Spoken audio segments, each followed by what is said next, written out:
और आप विचार कीजिए, इन दुखों पर विचार कीजिए। ये दुख वास्तव में है नहीं, हमारे बनाए हुए हैं। आधे से ज्यादा दुख तो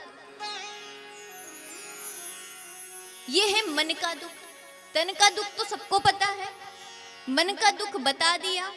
अब बचा क्या? धन का दुख। और देखिए, परेशानी ये नहीं है कि हम गरीब हैं, दुख इस बात का नहीं है कि हमारे पास धन की कमी है, हमारे पड़ोसी के पास धन ज्यादा है। हमारे 4 भैंस, उनकी 6 भैंस। कई लोग तो इसी बात से दुखी हैं। धन का कष्ट किसे कहते हैं? क्या धन का कष्ट हम सब वास्तव में जानते भी हैं? धन का दुख किसे कहते हैं? धन का दुख उसे कहते हैं कि जब आपके पास भोजन करने को भी ना मिले, रहने को मकान ना हो, छत ना हो। और अच्छा बताओ, रोटी, कपड़ा, मकान, ये 3 भौतिक आवश्यकताएं होती हैं। और ये 3 मूल आवश्यकताओं की वस्तु जिसके पास नहीं है, वो होता है निर्धन। और अब ये बताओ कि इतने यहाँ पर जितने भी बेटे हैं, इनमें से ये 3 वस्तु सबके पास है कि नहीं है? रोटी मिलती है, कपड़ा मिलता है, मकान, राम जी की मौज, और बच्चे सब है। फिर दुख किस बात का है? धन की कमी वास्तव में है नहीं, हमारी चेष्टाएं, हमारी अपेक्षाएं, हमारी इच्छाएं अधिक हैं। और बात यह है कि हम जो जगत में देख रहे हैं उनसे हमारे पास कम है। लेकिन शास्त्र कहता है कि हमारे पास उतना होना चाहिए कि मैं भी भूखा न रहूं और साधु भी भूखा न जाए। अगर इतना है तो फिर कभी भगवान के पास धन के लिए रोना मत, क्योंकि इस संसार में कई लोग ऐसे हैं जो कि भूख के कारण मर जाते हैं, उन्हें भोजन भी नहीं मिलता। अच्छा ये बताओ, समय नहीं है, नहीं तो आज आपके 3 कष्टों का निवारण कर देते हमेशा के लिए। ये जो तन, मन और धन का जो दुख है ना, क्योंकि ये वास्तव में है नहीं, ये अनुभव का है, हम अनुभव करते हैं। और देखिए, अब धन की बात करें, आज तक भगवान ने हमें कितना कुछ दिया है। कभी आपने भगवान को उसके लिए धन्यवाद किया? भगवान ने हमें क्या क्या दिया? भगवान ने हमें शरीर दिया। कहीं इस संसार में देखो, किसी की आंख नहीं, किसी का हाथ नहीं, किसी का पैर नहीं। भगवान की कृपा से भगवान ने हमें तन तो दिया, और ऐसा दिया जो सब कुछ करने में समर्थ है। इसलिए कभी कभी भगवान का इस तन को देने के लिए धन्यवाद करना। दूसरा, ये मन का जो दुख है, ये हमारा बनाया हुआ है, क्योंकि संसार में जब आपकी अपने खुद पर नहीं चलती तो दूसरे पर कब चलेगी? जरा विचार करो।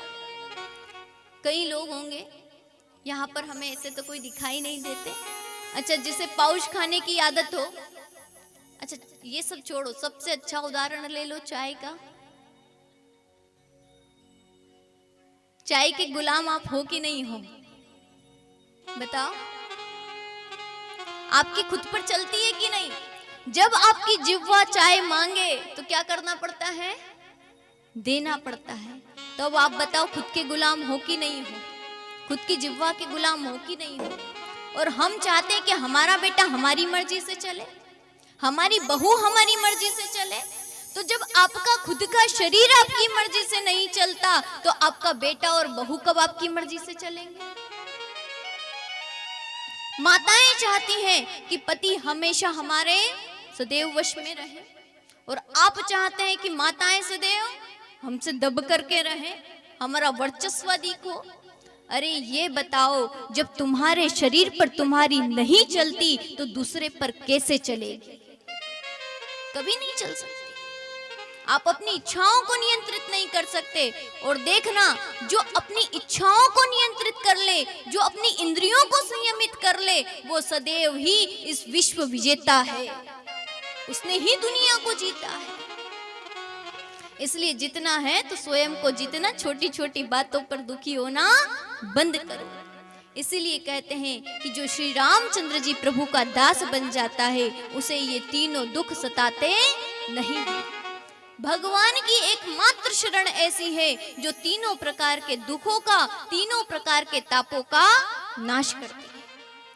लेकिन फिर भी देखो, भगवान के पास हम जाते हैं, कैसी भी इच्छा लेके जाओ, भगवान पूरी करते हैं कि नहीं? धन का बहुत ज्यादा अभाव हो जाए, भगवान के पास चरणों में जाकर के हम प्रणाम करते हैं, प्रार्थना करते हैं, एक नारियल चढ़ाते हैं और बदले में मांगते कितने हैं?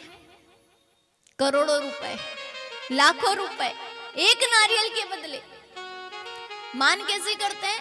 हे भगवान 5 किलो लड्डू चढ़ाओ, और भगवान से मांगा क्या है? 5 क्विंटल सोयाबीन होगी तो चढ़ाऊंगा। अब बताओ ये प्रणाली कहां चलती है? जैसे एक पिता अपने पुत्र की सभी इच्छाओं को छोटी छोटी चीजों में पूरी कर देते हैं, उसी प्रकार से भगवान भी हमारे परम पिता हैं, वो हमारी छोटी छोटी चीजों से ही रीझ जाते हैं और हम पर अपनी कृपा बरसाते हैं, सदैव बरसाते हैं। तो वही है जो हमारे तीनों प्रकार के तापों का नाश कर सकते हैं। अच्छा, माताएं क्या मांगती हैं?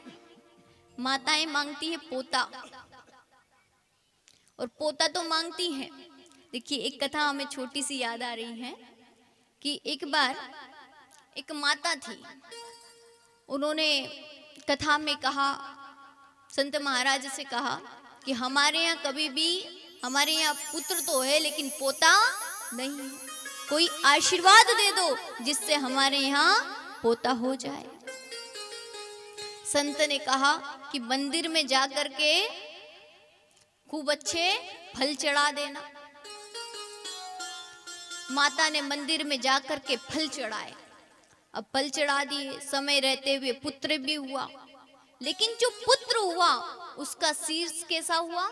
उसका सिर जो था वो पिलपिला था, मतलब फल। वो माता भगवान के पास जाकर के शिकायत करने लगी, कहती है, हे भगवान, बेटा देना था तो अच्छा ही दे देते, इसका सिर ऐसा क्यों दिया? भगवान बोले फल चढ़ाना था तो अच्छा ही चढ़ा देती, पिलपिला क्यों चढ़ाया?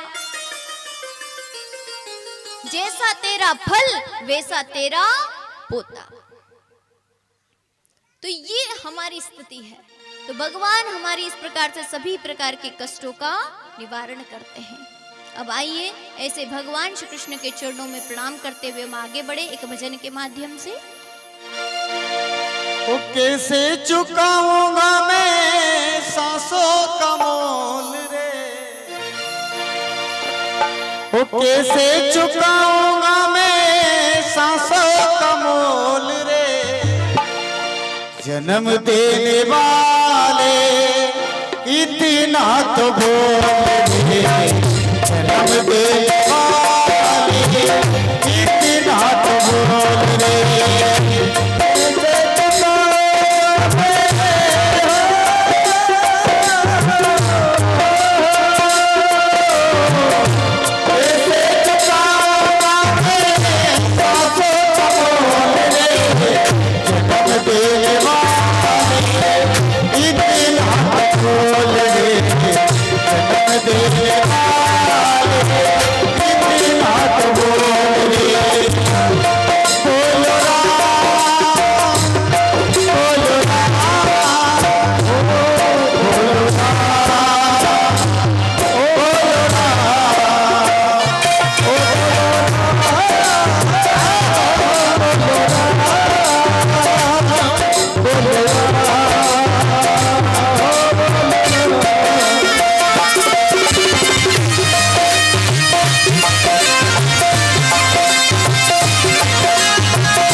मेरे ये सारे कर्म रे,